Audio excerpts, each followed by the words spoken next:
both Israeli and Palestinian lives are of equal value. One is not better than the other. One does not have more value than the other. It kind of goes with this philosophy that all life is equal, right? If we believe all life is equal, then that means that all people, regardless of their nationality, have all those lives have equal value.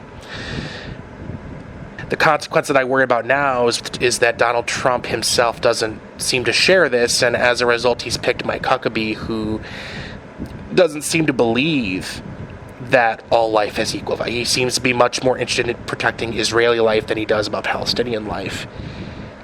And that just bothers me just in a moral sense, because I have a strong belief that all life is equal. And Mike Huckabee doesn't seem to believe that in terms of how he feels about the Israeli-Palestinian conflict. He's been on record in saying that he thinks that the West Bank should belong to Israel. He has once said that he doesn't believe there's a such thing as a Palestinian. And so this is the person that's going to head, I think he's going to be an ambassador soon to Israel from the Trump administration. And so what that tells me is that Huckabee himself doesn't believe that Palestinian life and Israeli life have equal value, which I think is just really sad.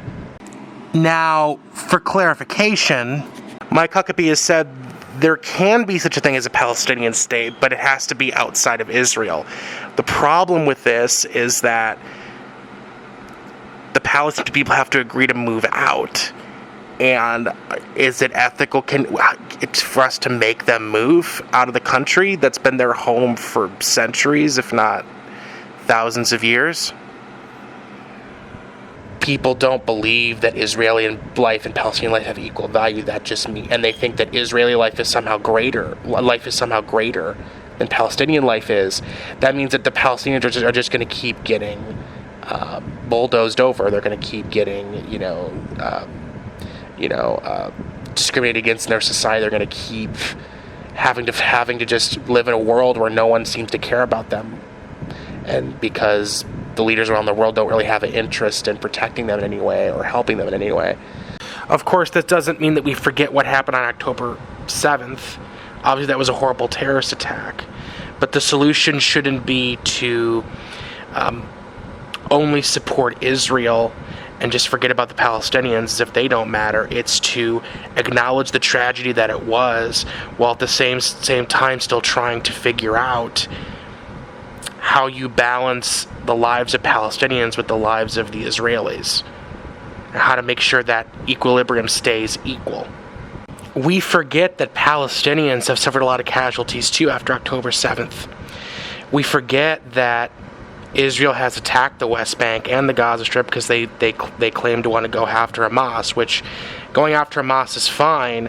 The problem is that a lot of innocent Palestinians are getting caught in the crossfire. And we often don't talk about those lives being lost. We only obsess over October 7th, which to some extent, obviously, it's okay to focus on, but we should focus on both tragedies at the same time. We shouldn't just focus on October 7th, or just focus on the innocent civilian life being lost in Gaza or the West Bank. We can acknowledge the horrors of the October 7th attack, while at the same time acknowledging the horrors of the Palestinian lives that are lost due to the Israelis bombing the Gaza Strip and the West Bank. We don't have to pick and choose between the two.